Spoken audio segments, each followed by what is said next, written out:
Hi, this is Eddie Deezen. You're listening to Breaking the Fourth Wall. I was Mandark in Dexter's laboratory. Ha ha ha ha ha ha ha ha ha.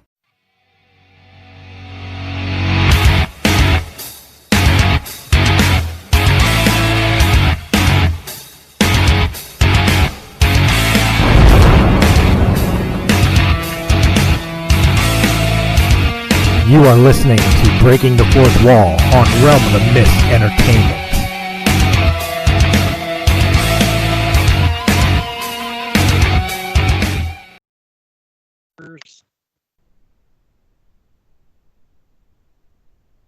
There we go.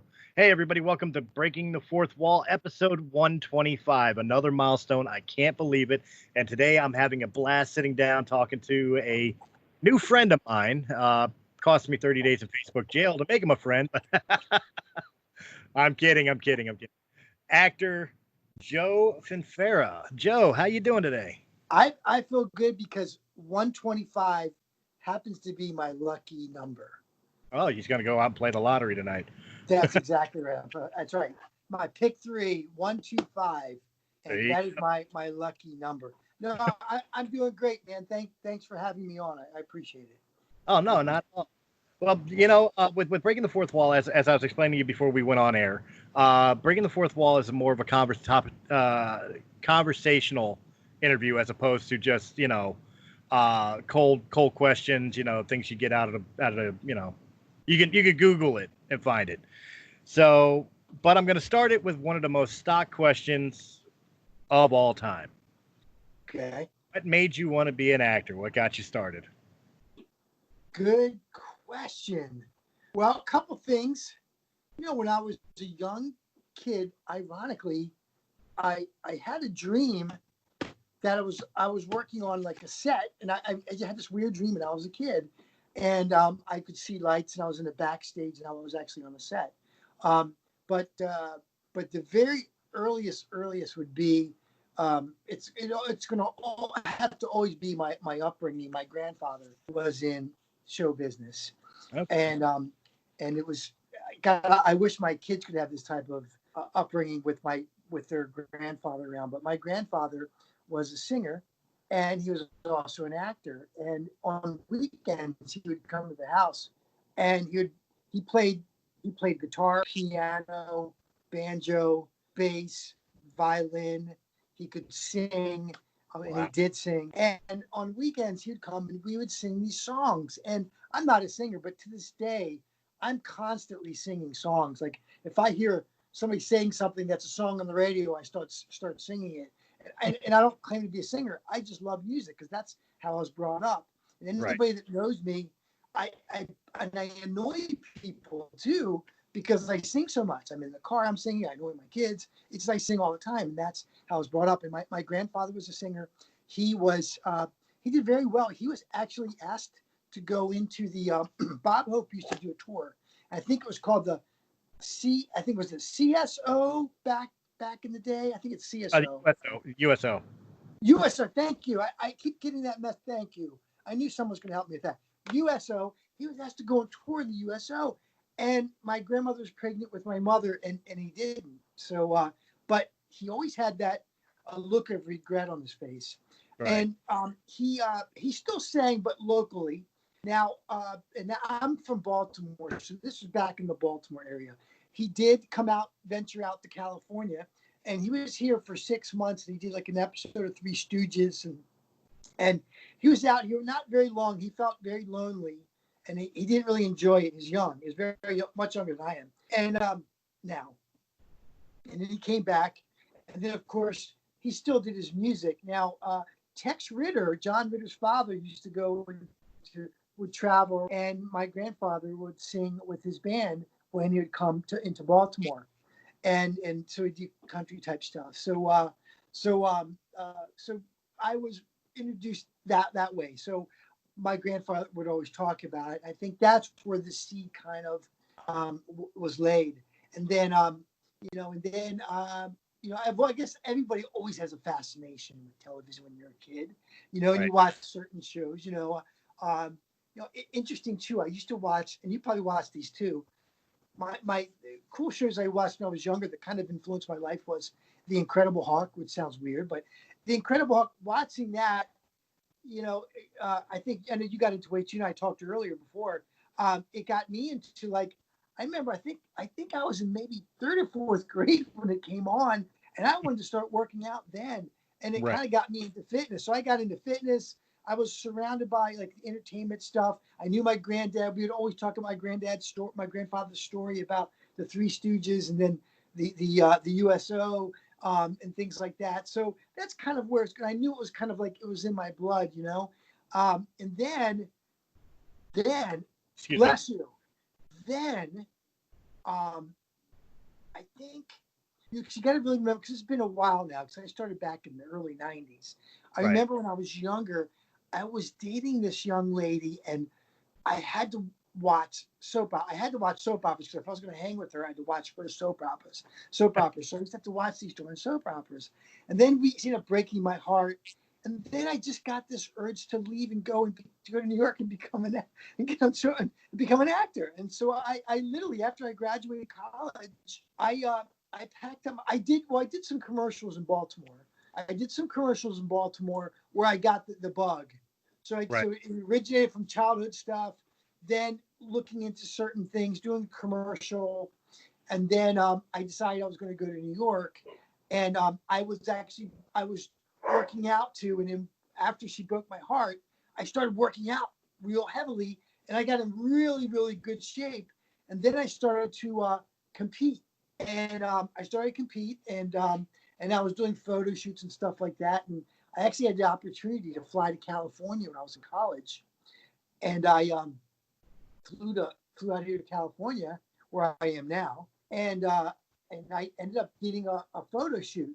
A buddy of mine was working with a photographer and said, "You should see my buddy. He's really in good shape, and I Right. think he's going to compete." So I ended up getting a photo shoot, but nothing really kind of came of that. I just had the photo shoot. They paid me money, so I got paid to do a shoot in California. And then I flew back to Baltimore, and then I was all set to move. Flew back. I finished up college, and I was all set to fly or go to New York City. And so I decided to leave and adventure to New York because I did a couple commercials. And then when I did the commercial, I did a Powerball commercial. And I don't, you may have done commercials, but once you do something of that, you do something, and it was filmed outside. So all of a sudden you get this incredible feeling. It's just a euphoria because you have these cameras and there's people watching, and you're doing I was a Powerball commercial. So it was relatively known back then. That was back in the early 90s. It's been around for a while, but it was DC. It was a Powerball commercial. So that's when the bug was. That was it when I did the commercial. And it took a while though, because I kept auditioning. I wasn't getting any commercials, and finally I got this Powerball commercial. In fact, it's just a weird story too. You could probably relate to stuff like this because you've been doing the same thing, I guess.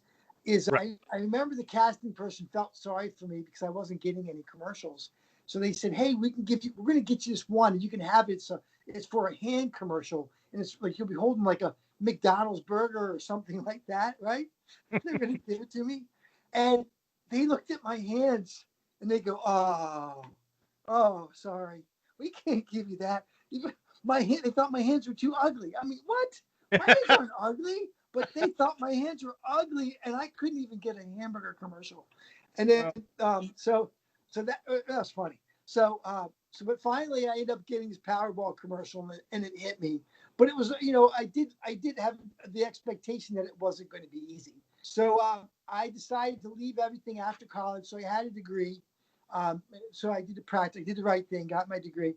And I left Baltimore and went to New York. And before I left, I was with, like, I think 3 days from leaving my hometown in Baltimore to come to move to New York City. And it's a scary thing because I just finished college. I was a young man. So I'm only 20, I'm in my early 20s. So you're leaving everything you know. And it was kind of scary. And you wonder, am I doing the right thing? And so remember the photo shoot I told you about in California? But no one said anything to me. But this is kind of how life can be. My parents My mother and my father and my brother were walking through a mall in Maryland called White Marsh Mall.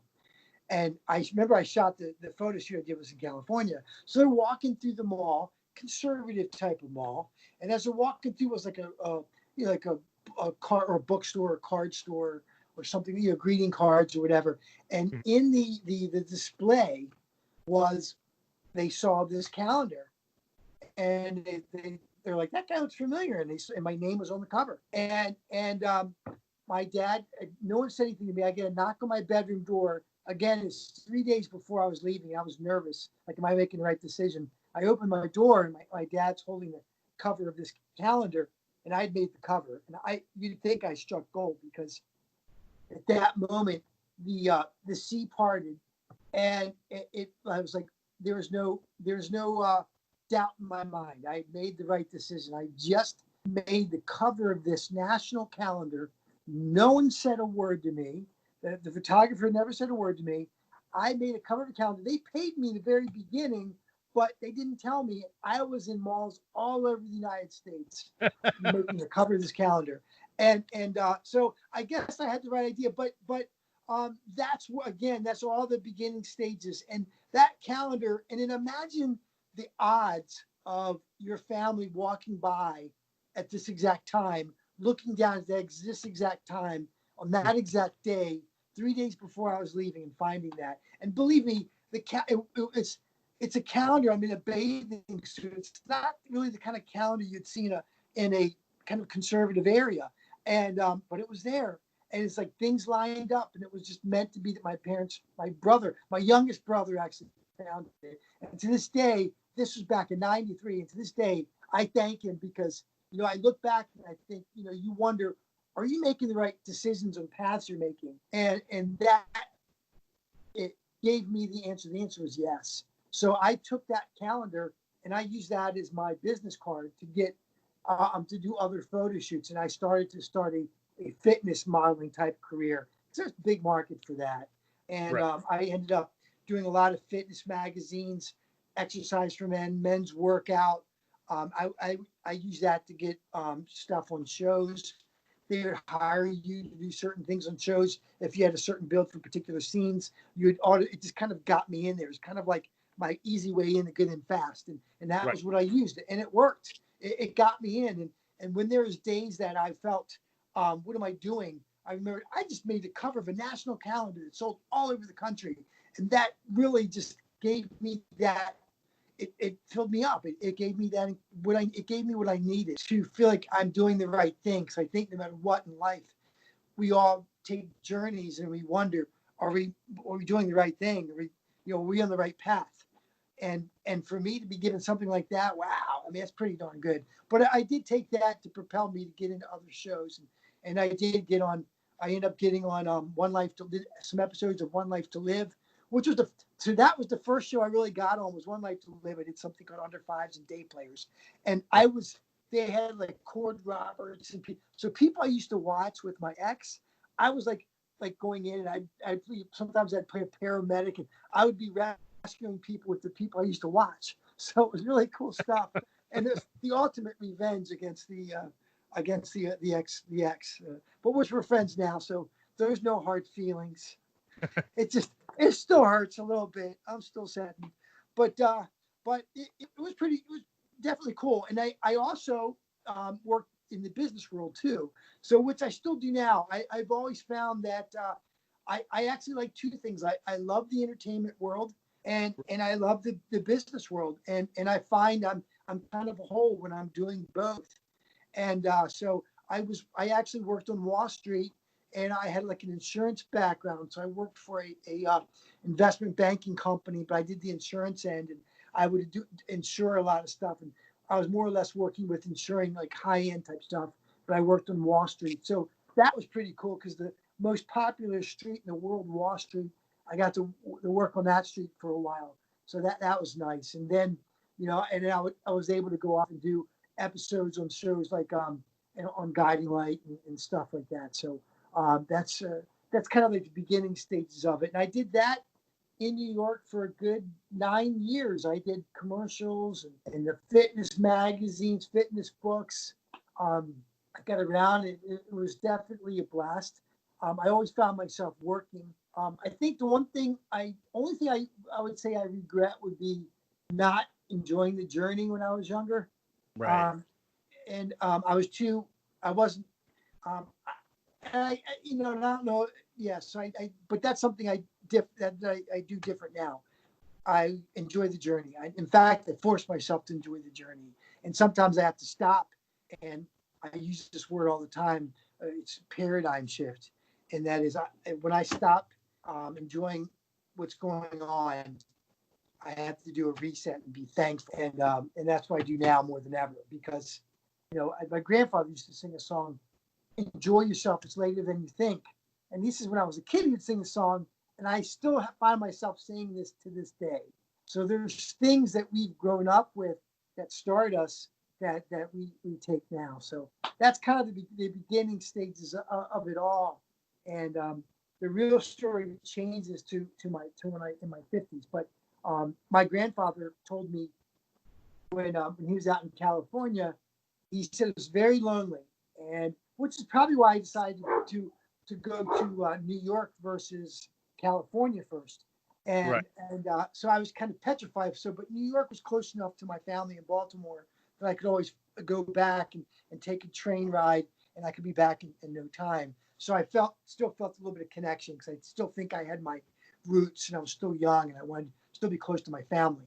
And God, in retrospect, I must say, now that we're talking now, I'm coming up these realizations that now I'm glad I did that because my father passed at a young age at 72. So if I wasn't close to him back then, I wouldn't have had that time. So Right. I'm appreciative of that. When you live on the the opposite part of the coast from the rest of your family, it's really hard to meet up with each other. And I don't know if you hear my guard dog. Yeah, I hear 'em. That's my guard. That's my beautiful guard dog. His name's Nash. Dogs are the best thing in the world. So if anybody is ever thinking about adopting, don't think, just do it. I got him from a shelter. Really, the best thing I ever did. I actually adopted a dog in New York that I had for 13 years, and then I didn't have a dog for about 6 or 7 years, and I really missed having a dog, and I just adopted my dog Nash, and it's animals are just the best thing you can ever do. Yeah. They change your life. Kids are the. I'm sorry, that's not right. Kids are Where the best. where Children are the best. where I live Dogs. now, we're not allowed to have dogs, but I do have a fat cat that barks. Yes, there you go. That's great. Well, I'll tell you a story. My father's passed, and my father always wanted to get a cat. Always wanted a cat. And my mom was like, no, no, I don't want a cat. And then my father passed away, and my mother just decided she wanted to get a pet because she was a little bit lonely, right? And we were Right. like, wait a minute, dog's a lot of work. And so lo and behold, all these years, my father wanted a cat. My mom adopts a cat after my dad's gone. So, but she has a beautiful cat that she calls Precious. So cats are wonderful, and they're good for all of us. So yeah, she's a good companion for my mom after the death of my father. So, but At anyway, least at least she gave it a name like Precious. You just had me thinking of when my youngest uncle passed away. He was 30 years old. He died of leukemia, and my grandparents, his mom and dad decided to get an animal to commemorate my uncle, and so they got a dog and they named it RC, which was my uncle's initials, Robert Carl. okay. They got a pug. At 13 years old, even I'm like, that's messed up. I mean, yes, they're cute, but they're so ugly they're cute. And you named it after Bob? That's funny. That's funny. Yeah, My, that was my first thought when you were saying she got a cat after your dad passed away. I'm like, oh, come on, no. yeah. My daughter. So this is horrible. So when my daughter wanted a dog when she was young, she had a dog, but then she wanted another dog, and it wasn't really. God, this is horrible to say, but I'm going to say it anyway. But it wasn't like the best looking dog in the world. And I'm like, if you want a dog, I'm going to be the one that's going to have to take care of it. I'm going to be the one that's going to have to love it here. So if Mm. I'm not enamored by this dog, it's not going to be cool. I can't do it. And And so when I adopted my dog this time, I must say I did a really good job making sure my children weren't spoiled. I mean, you want to spoil them, but I made sure that whatever, they've learned that as an adult, whenever I said something, I meant it. And they've learned that. But before I adopted my dog, and I said to my daughter, well, we're going to get a dog, but I'm going to be the one who's going to do all the work. So I don't want you to like fall in love with the dog. I'm going to have to fall in love with the dog too.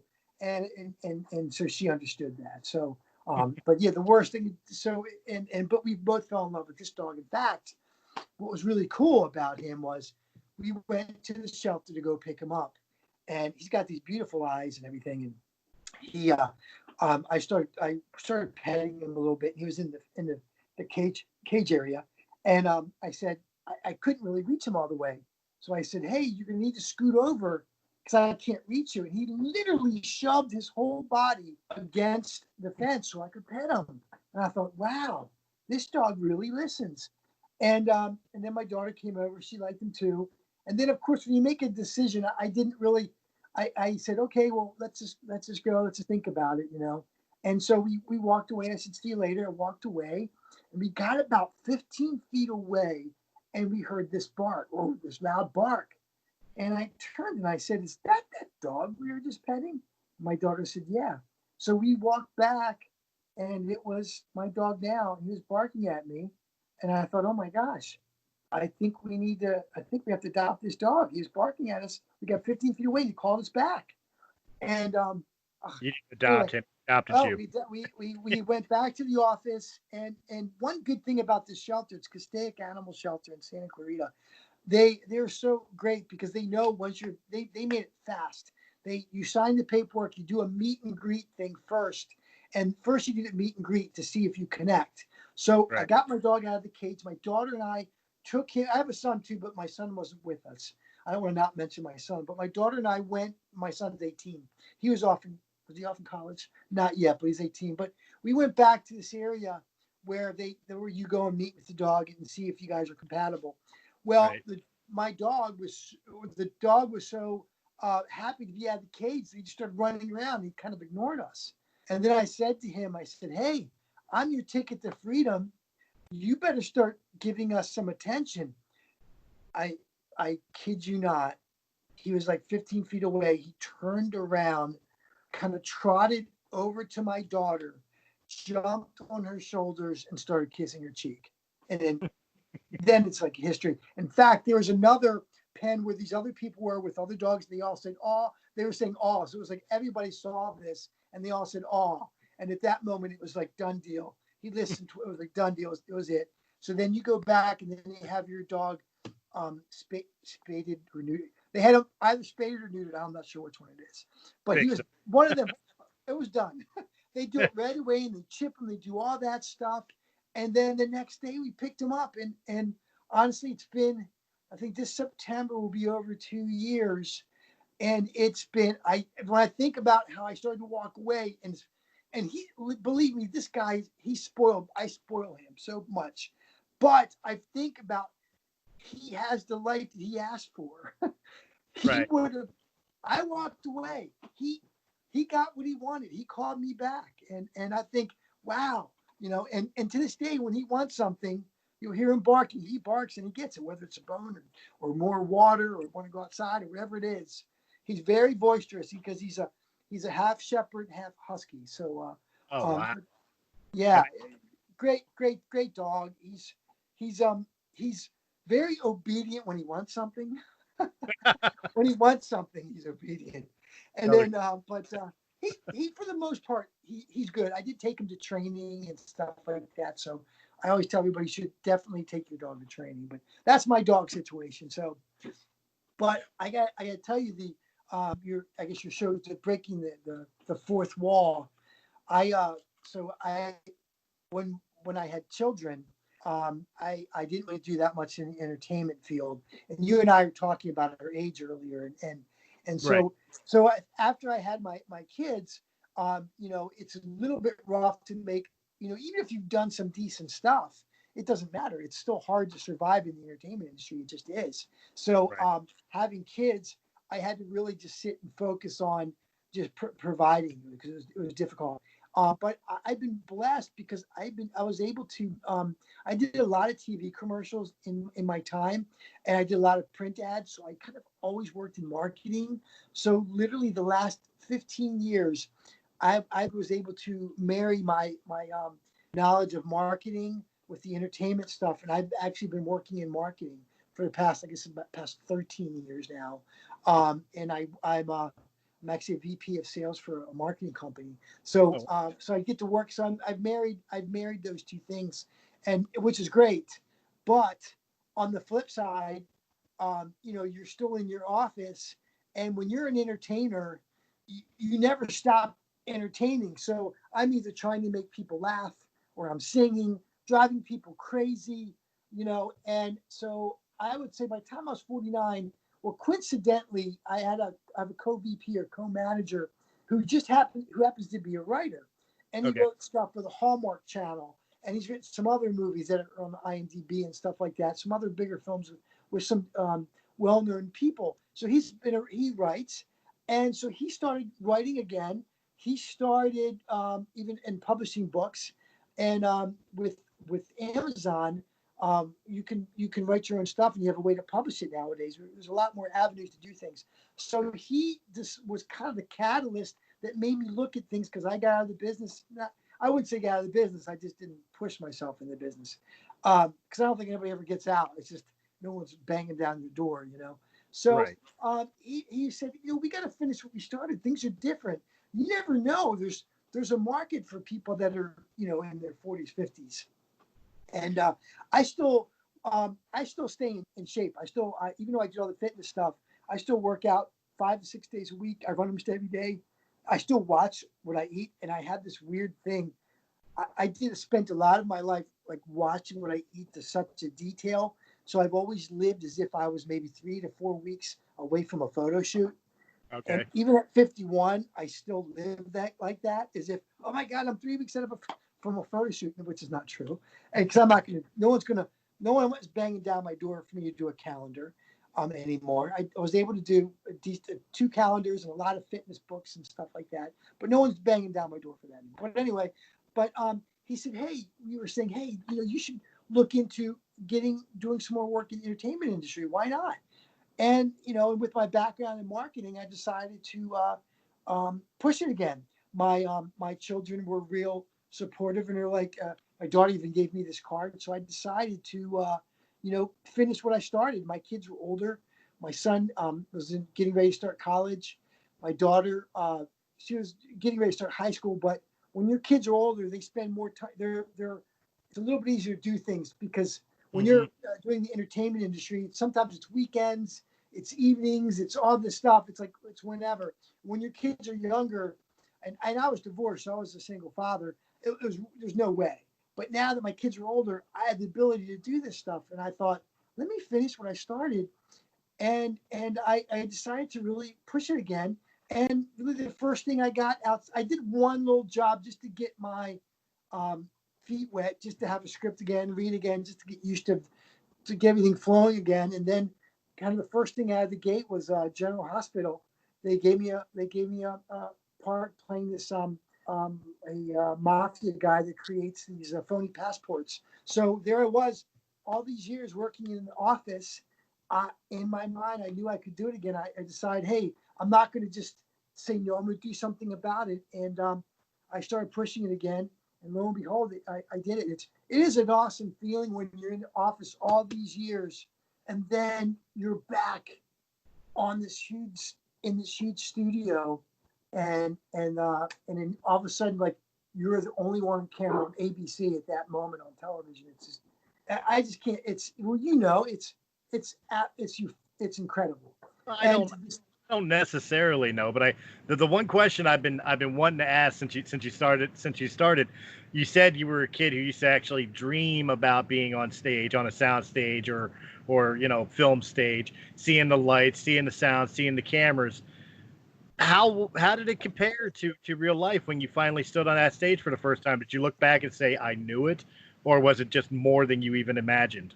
I think that it was exactly as I imagined. It was more like, when you say soundstage, it's not really like in theater there's a stage, but when I say sound stage, it's actually like a warehouse with like ropes everywhere and cameras. And that was, and I when I worked on this, I was lucky enough to I did some works on a sitcom, and that was kind of what I saw was that in my dream.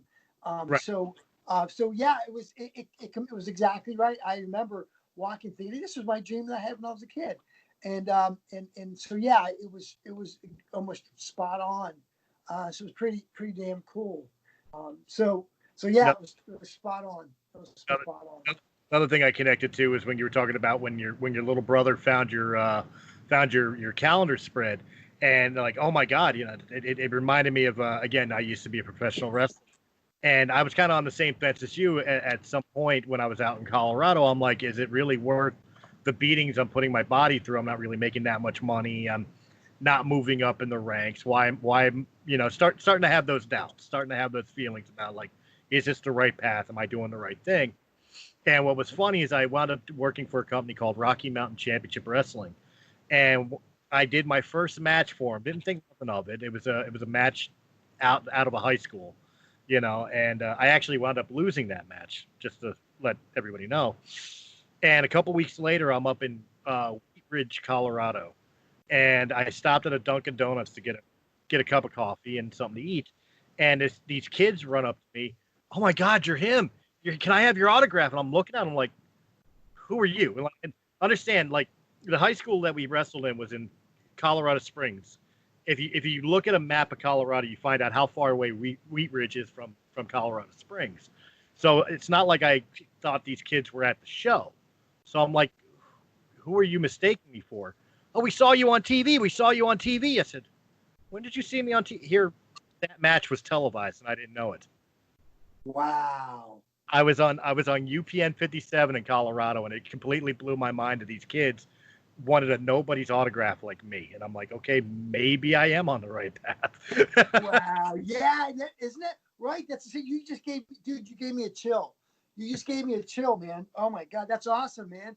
So yeah, it's the same kind of thing. Exactly right. Wow, you literally gave me a chill because that's exactly the experience I had, and in that let you know that you're doing the right thing because you're doing these crazy things. Wow, isn't that crazy how the world gives you that kind of stuff?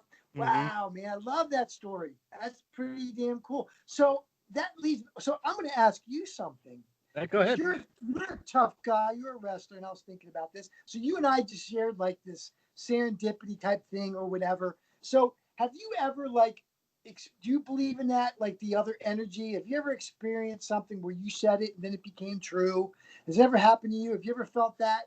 I want to ask you that because you're a big tough guy, and I'm not saying to be facetious, but some people may not think a big tough wrestler is going to think on these same lines. So did you ever like say something and all of a sudden it comes real, or do you believe in like that? If the power of attraction, you believe in that type of stuff? You know what? I would say yes, and and the reason I would say that is especially in the wrestling world, not so much in the music world, although it still fell under the same premise. Like, I'm going to make this happen. I'm going to make this happen. I'm going to make this happen. Like, I never reached the pinnacles of the fields that I was in. I never got the record deal. I never made it to the WWE or WCW or whatever. So I mean, I had modest success, but the successes that I had really was kind of force of will. And in wrestling, it presented itself even more so than in music, because to me, the successes were being able to dictate the storylines that I wanted to have, or if I created a tag team or a faction, and being able to will it into the existence that I wanted it to be, that I had envisioned in my head. You know, uh, I was part of a tag team that I was a part of from the day I broke into the business, called Youth Gone Wild. I got to retire as part of Youth Gone Wild 20 years later because of the will, just refusing to let go of that gimmick, that team. And my partner and I just had such a belief in it that we willed it to continue. We separated back in 1999 from Youth Gone Wild, and I was out in Colorado for 10 years. Came back, we reunited, and the crowd still loved it. That was completely force of will. You know, Wow. absolutely, I absolutely believe that if you want something, you know Cool. That's believe. cool. Wow. I was thinking about the tale. I was like, I wanted to ask you that because I completely been it. And I was like worried, like, oh my God, what if he says like no? And you so it's the opposite. You do exactly what I do. So I can there's many moments where that's happened, but like literally everything I've ever done and worked on, it all starts from our thought and us taking action, making it happen. But I remember some things that go beyond that, like I remember when I was younger too. I went to this. There was a store. God, what it was a store where they'd sell posters. God, what was the name of it? I can't remember the name of it, but there were these posters, and I remember looking at these posters and seeing these people in posters, and I said to the girl who I was dating at the time, I said, I can do a poster. I can be on a poster too. And within Spencer's, the name of the store is Spencer's. Do Yes, you remember? Smith. Remember There's, Spencer's? oh yeah, There there's was a still Spencer store all over the country. So I was in Spencer's and they had this poster section. And I remember going through it with my girlfriend at the time. And I said, I know I can be in a poster too. I know I can do it. And I am not kidding. Probably 3 or 4 days later, I had a photo shoot, but I was in Maryland still at the time. I had I got a call from this photographer that I shot with in California. Um, and he said, "Hey, Joe, you know, I had this, I got this offer to do these posters, and I thought about you, and I want to see if you want to come out." He had no idea I was still in Maryland. He thought I was in California. I didn't say anything, and he said, right. "Hey, it shoots like next week. Can you come out? It pays X amount of dollars and whatever, whatever." And I'm like, "Okay." So it's for. He told me what it was for. So I flew out to California and did the shoot. And then when you do something like that, it doesn't always come out right away. So I by then I was already in New York. And then finally they contacted me, and that they did it was the same guy that did the calendar, but they contacted me, and I found out about the poster, but I ended up going back into Spencer's probably 6 months later with the I don't know if I had yeah, my girl the girl we're still dating at the time, and there was my poster in Spencer's. And Wow. so, yeah, your word is your wand. And sometimes you say something, you can make it come true. And there's other times I've had things like that where you say something. I had other things in place, but it was definitely possible. But I said it with conviction when I was there the first time. I know that I can be on a poster. But ironically, the fact that I would get a call about a poster 3 days later and I end up getting one. So that just there's more to our I'm definitely one of those people that believe there's more to our stuff than we know. There's something more that in our existence than we know. I And I so I, uh, I I absolutely yeah, I like to tap into that. But fast forward now in my at my age now, I've taken the things that you did with your wrestling, but I'm applying it more now, and I'm right. getting that attraction. And it's been great because after I got the part on the soap, I end up getting a call from Lifetime, and they had this new series they were creating. I end up getting a supporting role as a high school guidance counselor on Lifetime Network, Okay. Lifetime Movie Network. And so that's a pretty darn big deal because I've been doing it all these years, and I'm willing it, thinking I know I can do this. And there I am. I'm starting to get this stuff, and it just all fit in and work, and it works. And I'm able to balance both like I did before, and it's neat. Sometimes my people that work for me, they'll call me and say, "Hey, I saw you on this episode," or they've seen me on something on television. So Mm. that's pretty cool. But it's nice to kind of be full circle and not give up on something and go back into it and it's possible and you're able to do it. So it all starts with your thought that it's possible and I'm doing it. I'm really it's just kind of to come back into my age now. I sometimes I just gotta look and just go, wow, this is so cool because it's a lot different now than it was then, and Mhm. a lot of it's because I'm older. I have more things to draw on than I did before. I also have I have a work ethic too, and because I'm in marketing, I know about marketing myself and pushing it and things like that. So I do things a lot differently than I did before, and there's just a lot more avenues for people like us to there's so many network, Amazon, Hulu, Netflix, all these different things. Apple's got something now, so there's so many there's so many avenues, and so I'm definitely enjoying myself. And I still love both. I still love the marketing stuff, working in the business world.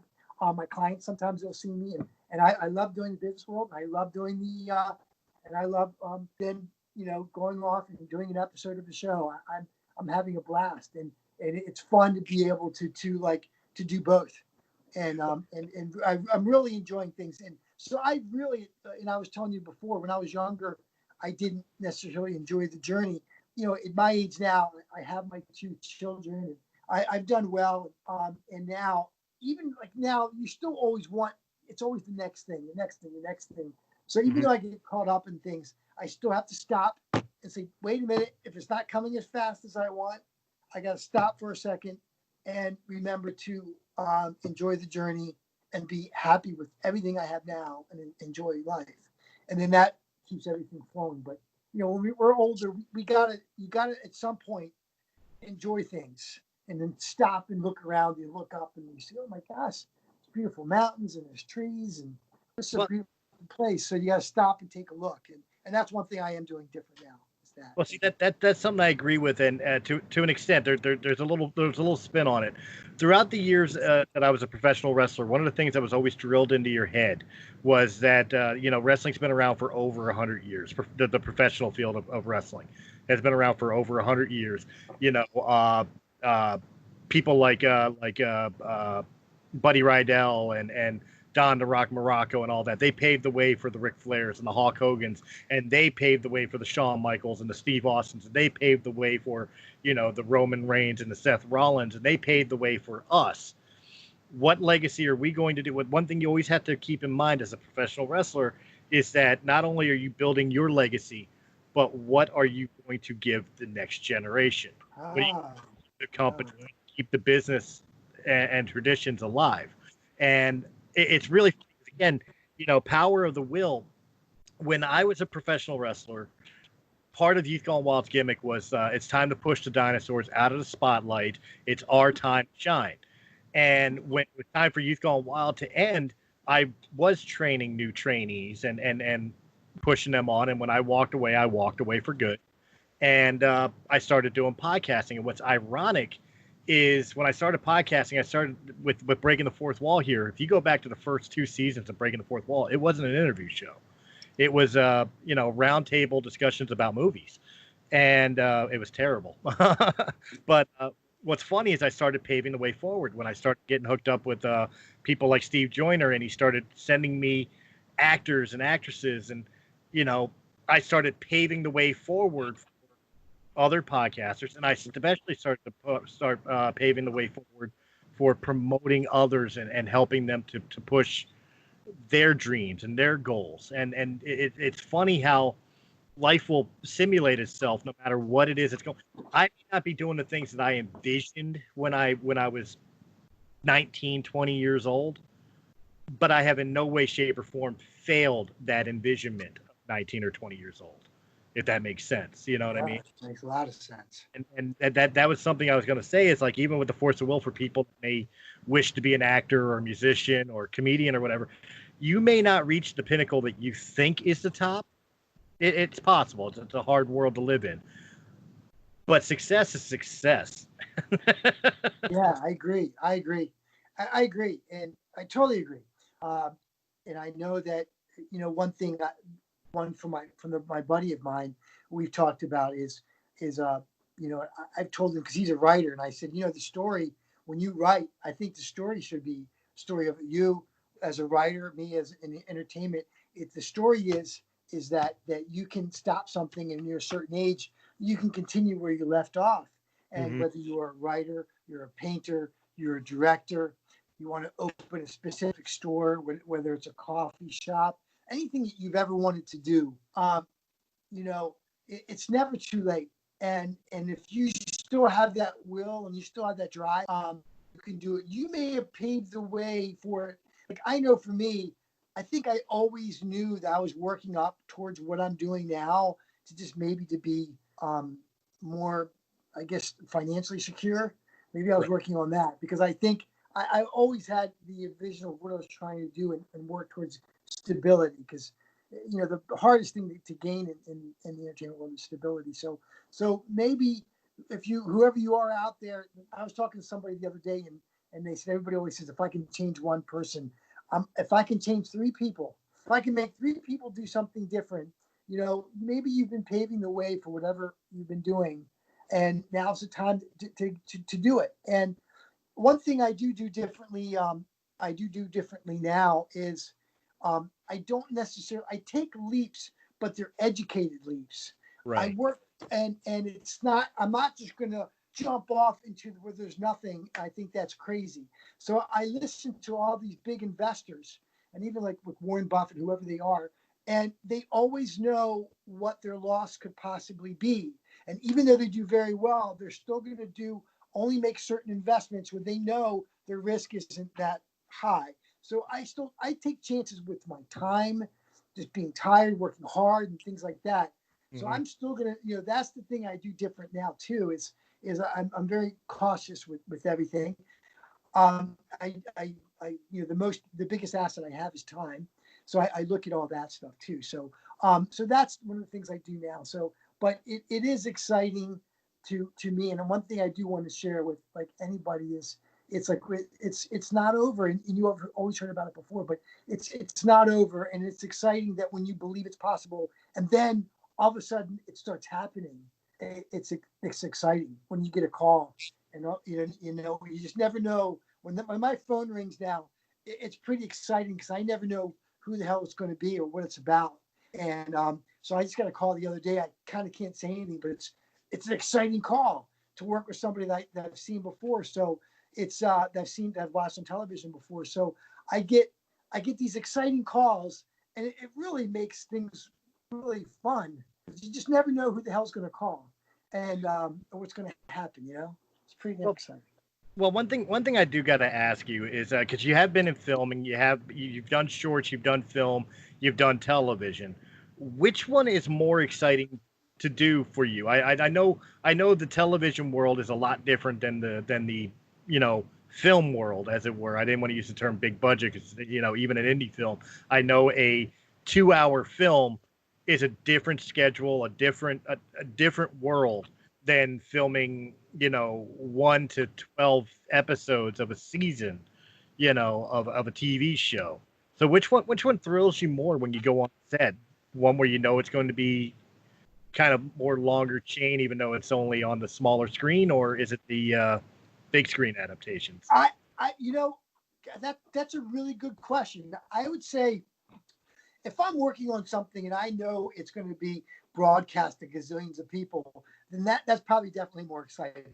That's more exciting. Definitely more exciting. So then there's more at stake. Um, but I'm a performer, and you hear of all these other people that perform. I love to perform, and I like to be creative, and I think I like, yeah, I would say the bigger budget stuff, but really it would be more the content of what the project is I'm working on. Would be the second thing.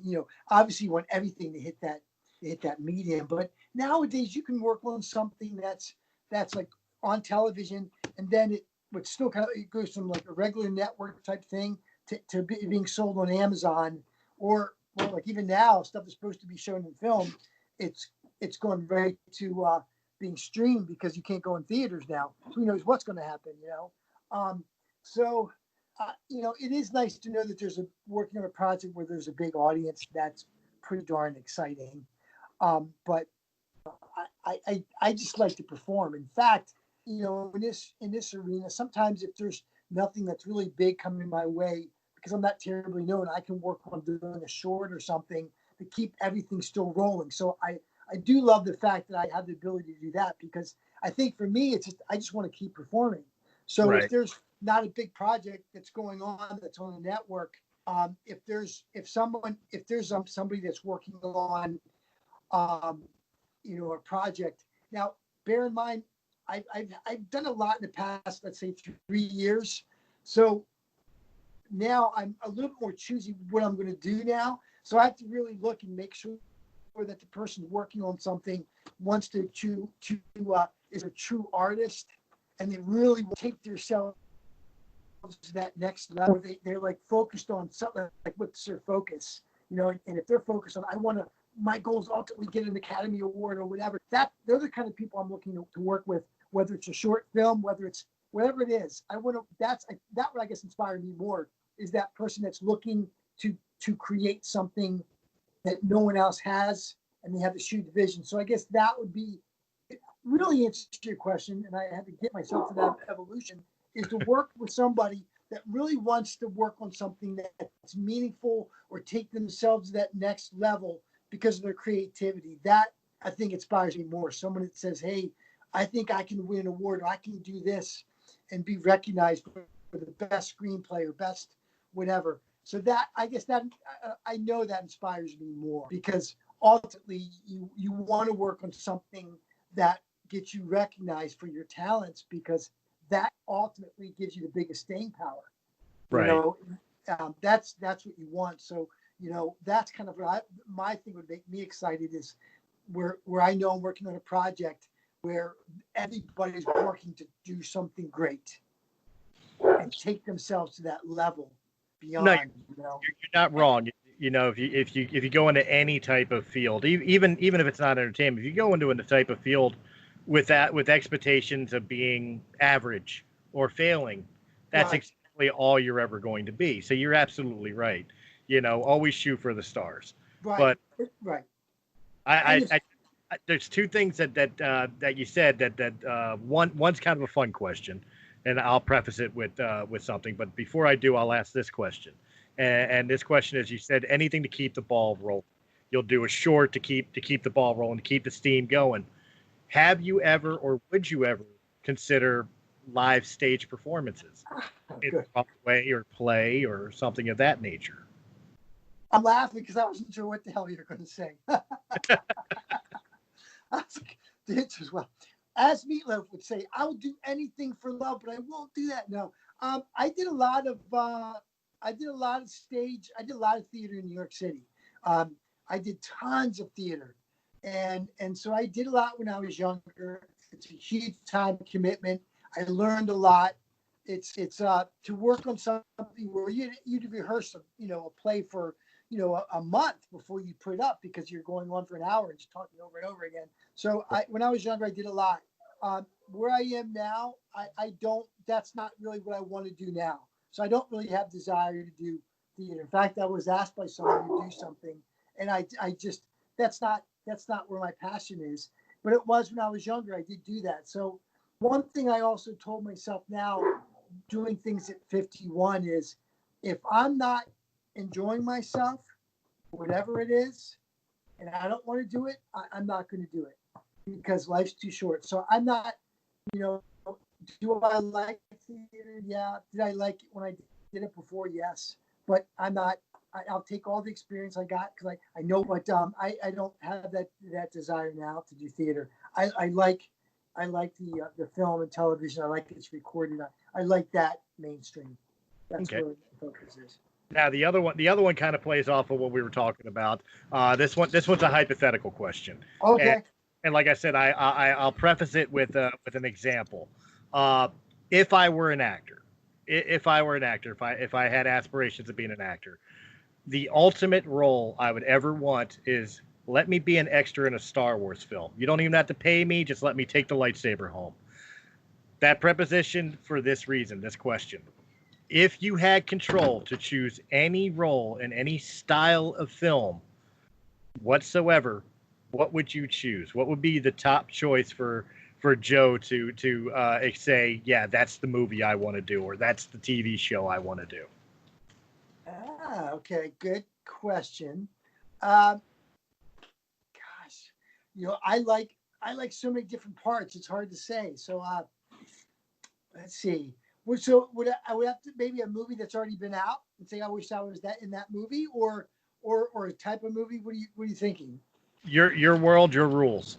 If the movie doesn't exist, tell me you want to be a part of a groundbreaking comedy or a groundbreaking sci-fi horror film, or something never done before. Okay, fair enough. Okay, so I would, I would have liked to been Owen Wilson in the movie Midnight in Paris. That was directed by Woody Allen. That would be great. But I have two though. I have two answers. I have two. Okay. I have two. So yeah, I would say Owen Wilson in Midnight in Paris, directed by Woody Allen. I would definitely love to do that. That'd be great. And then the number two has nothing to do with theater. I am a history buff, and I absolutely love American Pickers. And I always say I've never do reality, but I'm telling you right now, if Frank and John said, "Hey, come on, man, you could do an episode of American Pickers," I would geek out. I'm gonna use the word geek out. I would sure as hell geek out. So Nice. I'll let you know. I'll let you know another story because I've met a decent amount of people in my life. I am so addicted to American Pickers, it's crazy. I was just watching. I watch it almost every day, and Okay. that's the only thing and I'm a collector. The people that they go and buy stuff from, that's me. Except I'm not a hoarder. I keep everything, and I love that kind of stuff. I love things from the past. It's just something about it that just I'm very passionate about that stuff. And I've been that way since I was a little kid. And I am so passionate about it. In fact, I went to Tennessee and I went to the store in Tennessee. I had to go and see it. So I went to the store in Tennessee. One day, I think there's out here in California, we have these like swap meet things where people sell old stuff. And it was at the Rose Bowl in Pasadena. So before I went with a friend, and I'm watching American Pickers. And I said, I just said to you now, I said, hey, I'm not wanting a reality thing, but man, I would jump at the opportunity to work with Frank and John and be on an episode of American Pickers. And so I ended up that morning, I went to, I guess it was a Sunday morning. I went to Pasadena, and I'm walking through the flea market there. And I watch the show so much, I hear a voice. I don't see anything. I hear a voice. And I hear a voice. And I'm like, wait a minute. And I had to stop. I stopped. I'm like, wait a minute. I know that voice. And the voice was like 15 feet away from me. And I know Right. that I'm outside, passing the flea market. I hear a voice that sounds familiar to me. And I turn around, and it's like 50 feet away. It's John. And I am not one to walk up to people. I don't do that kind of crap. I just Right. don't. But I had to walk up to him, and I'm just like, oh my God, I love your show. It's just amazing. I can't believe it. And I geeked out, but I heard him from 15 feet away, and I had to walk up and talk to him. So anyway, that's number two. I think I got more excited about that. But because American Pickers, it's just I've always I'm a collector at heart. I just love history, and so anyway, it was really cool to hear somebody, and then you've watched, and all of a sudden there they are. And again, it's like we were talking about serendipity. You talk about something, and I just said to somebody that day, if I was going to work on something, I'd work with that guy. I'd work on that show. That's the only reality thing I'd ever do. So just because I love that stuff so much, just like that. And you could tell he listened to me because I kept telling him how much I love the show and how I love to collect. And I'm sure he gets that a lot. But Right. it just seemed weird coming out of my mouth, I guess. So Well, but that was number two. that's funny because I can kind of relate. Like I'm the world's worst cook. Okay, I burn water. Okay, like literally. I'll tell you the story off air where I literally have burnt a pot of water. So most times I'm not allowed in the kitchen, but like you were saying with American Pickers, if given the opportunity to be on air with somebody like Gordon Ramsay, I want to get chewed out. I want to get cursed out by Gordon Ramsay. Yeah, that would be a dream come true to get cursed out by Gordon Ramsay. So I get where you're coming from with that. I bet you he's probably nice. I bet you he's nice. I've heard a lot of that. Yeah, that he's a real nice guy. I bet you he's really nice. But then again, I guess organically he probably just gets pissed off at people for not doing the right thing. I guess I can understand that too. Yeah, and it's got to be. Well, you know what? I can usually spot organic and not organic just being an actor. So it seems his anger seems pretty damn organic. And if he is acting, then he deserves an Academy Award because he seems organically really pissed off when Well, he then gets pissed off. that's true, but then again, I've also seen him having a cook-off with, the Swedish chef from the Muppets. So, That's great. I watch the cooking shows, and my wife, she loves all the cooking shows. It's like that would be a thrill. Would just be sitting there getting chewed out by Gordon Ramsay because of how terrible the cook is. That's good. And I bet you're think about it, you're a wrestler. So it's like the only person you would allow to chew you out would be Gordon Ramsay. I'm sure that you wouldn't let anybody else. So I'm sure if you went to a gas station or someone cut you off, there's no way. And you have to probably look and see, wait a minute, you go. So now I guess if someone cuts you off, the first thing you got to do is look and make sure it's not Gordon Ramsay. Oh, Gordon Ramsay, it's okay. Go ahead, cut me off. It's okay. Actually, a funny story. One of the first interviews I did when Breaking the Fourth Wall became an interview show. I got the legendary Sid Vicious from the '90s WWE, and he was Sid Justice in WCW and all that. I got to interview him, but I was warned about him. It's like he does play with wrestling fans. He will go into gimmick. He will become the bad guy. He'll become the heel. So just be forewarned, he's going to try to push your buttons. I started laughing, and the publicist that I was talking to was like, "Why are you laughing?" He said, "You don't understand, do you?" I said, "What?" I said, "I'm an ex-professional wrestler, and at one time, I was one of the most over heels in my federation, to the point that I had to have security escort me out of the building because I had people waiting in the parking lot. Wow. If he wants to go insult for insult, I could play." Very good.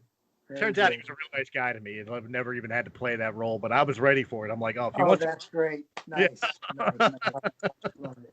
That's great. Yeah. So, but all right. Well, here's the big question. Like you started out in your early 20s, and then you took a break for your family, and then you came back to the field. Besides doing the marketing and all that, but as far as the entertainment industry, what advice would you give somebody trying to break it? Somebody listening to this podcast now says, "I want to be an actor. I want to be in soaps. I want to be in shorts. I want to be in TV." What advice would you give them starting out? Well, I would say, because I have relatives that have come out, and there's trades and there's ways that you can go about it. There's student films. There's so many people that are working on shorts and things like that. There's so many projects out there. Look towards all those things and build up a strong reel with different projects. Don't sit and wait for one thing. Work on having 15 things available. Mm-hmm. And you can't, when you get an opportunity, make sure you do your best. Completely have your get your lines completely memorized. So don't just work on once you get a part or get an audition, make sure you're really, really prepared, understand the character, really analyze what how you want to present it, do a really good job making sure that you're off book.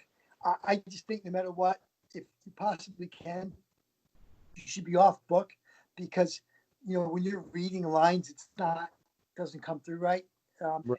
When you have it in your head, you can really create who that character is. So work on the actual instructions of what you're doing. So work on all things, and nothing will replace hard work. So work on the craft, work on ways of getting stuff, develop that reel, do as many different projects as you can. You're fortunate if you are young and you're first starting out, you can do just about anything, because it's not like you're taking a step back at all. So you can gain more just by doing every little thing. Could be a stepping stone, and then as you go along, build relationships.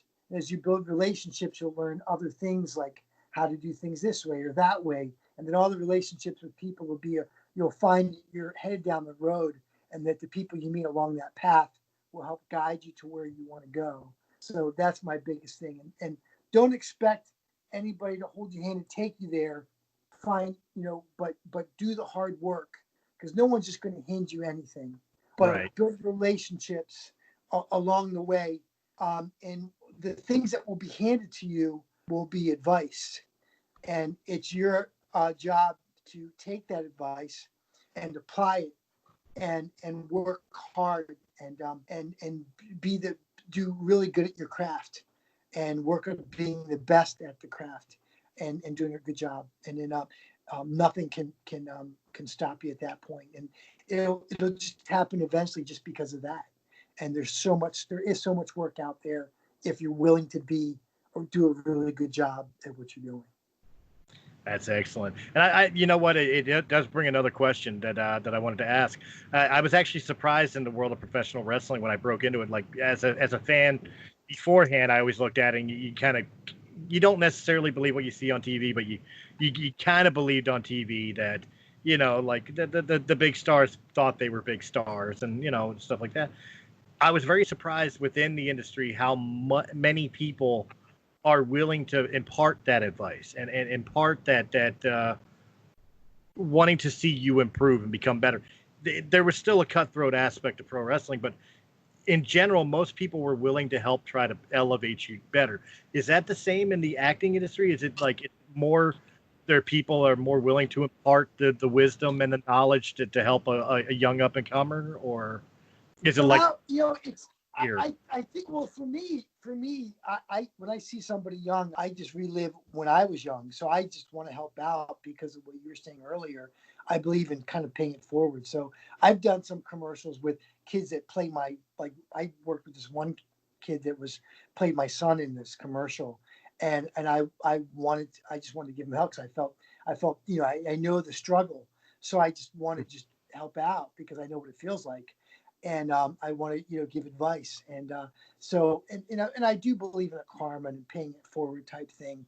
So, I find myself wanting to do that. I think ultimately when you're a certain age, you do that. I think when you're young, young kids against young kids, it's hard to say, I mean, there's always that competition thing in life, no matter what, that you're always going to find. I think it's just up to that individual to know that you're only competing with yourself. And it's, I always felt like I'm not competing against anybody. I'm just trying to bring my best version of that character to light and try to pass that along to somebody. But I do feel the overwhelming urge to help younger people when they're doing something. Just because I feel like it's my obligation to do so.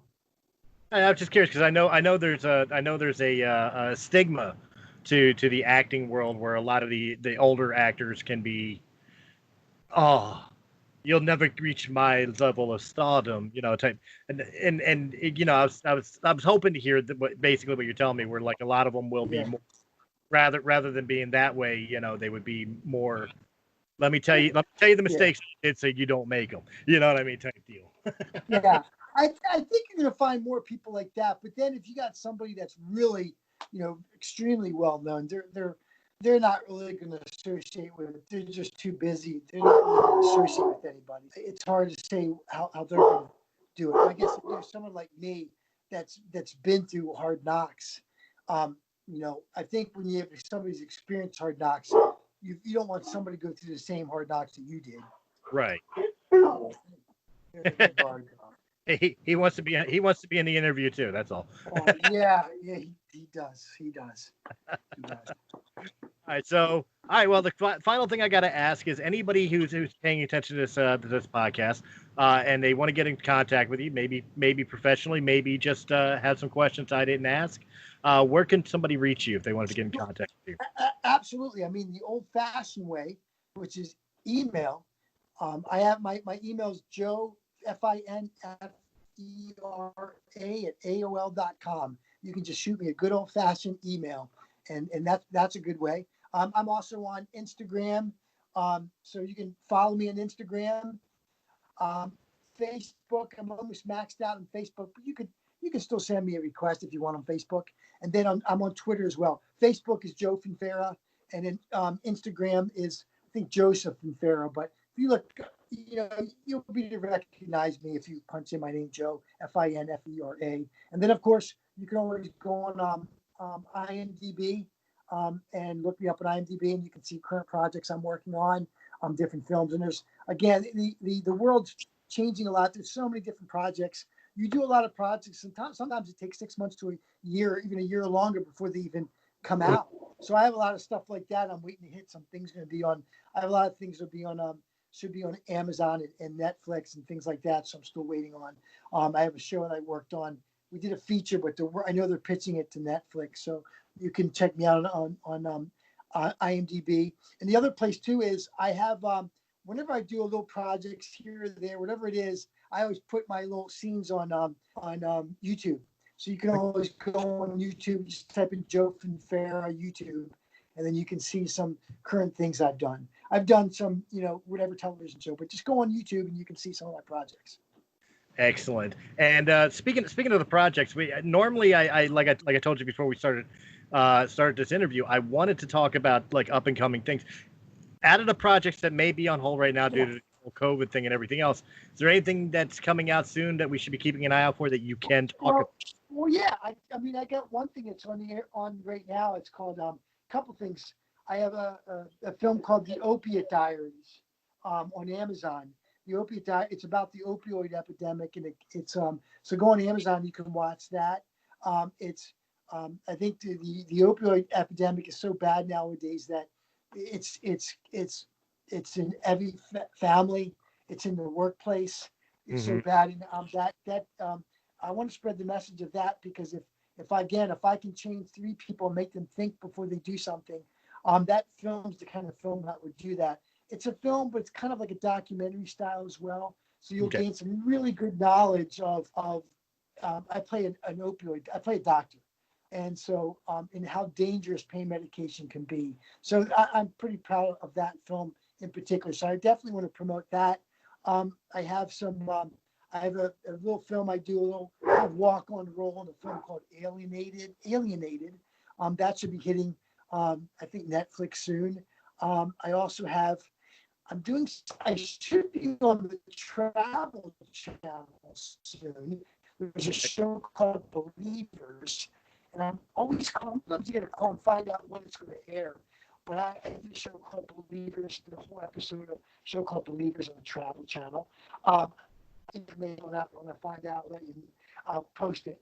And I have a cool little film called it's called Cholo Zombies, and it's definitely a comedy. This is the one that they're working on pitching it to make it a series too. But we're definitely completed. I think they have one more day of like pickup stuff to do, and then that should hit the Netflix market, and it'll be a comedy. And so I do diverse things. I can go from just playing a mobster guy to playing a doctor to a comedy. But I play a news reporter. But that'll be something that I definitely be proud of when it comes out. It'll be pretty funny. That's awesome. So these are all on the streaming services or coming to the streaming services. Guys, yes, sir. Definitely want to check that out. I want to thank my guest Joe for coming on and spending some time with me, giving me a hell of a lot of great stories. That's really awesome. Of course, I'm going to invite you back when the things pop out and your stuff starts releasing, so that way we can go into details on some of them. Sounds great. Sounds great. To you guys here, if you enjoyed this episode in any capacity, make sure you hit that thumbs up button, like, share, comment, subscribe. Check out all the other great podcasts of Realm of the Mist Entertainment. And of course, if you prefer your podcast in audio only format, we've got you covered. Just check out Realm of the Mist Entertainment on Anchor.fm, Apple, iTunes, Spotify, Pandora. Well, yeah, we're on iTunes, or not iTunes. We're on iHeartRadio now, so you might want to check us out there as well. Guys, thank you so much for joining us. Happy 125 to Breaking the Fourth Wall. Couldn't have done it without you guys. Again, Joe, thank you very, very much. I've enjoyed this, and we will catch you on the next Breaking the Fourth Wall. Have a good night, guys. Thank you. Hey guys, it's Chris from Realm of the Mist Entertainment. If you enjoyed this video, please hit that thumbs up button. Like, share, comment, subscribe. Check out all the other great podcasts that can be found on Realm of the Mist Entertainment's YouTube channel or our sister channel, Sounds Dicey Gaming, for all your tabletop needs. And if you prefer your podcast in audio-only format, check out Realm of the Mist Entertainment on Anchor.fm, Apple, iTunes, Spotify, Pandora, or wherever quality podcasts can be heard. To our Patreon supporters, we thank you very, very much. And if you're interested in being a Patreon supporter, please go over to patreon.com/Realm of the Mist, and just $1 a month gives you exclusive content and helps our channel out greatly. Guys, again, thank you very much for joining us, and we will see you on the next episode.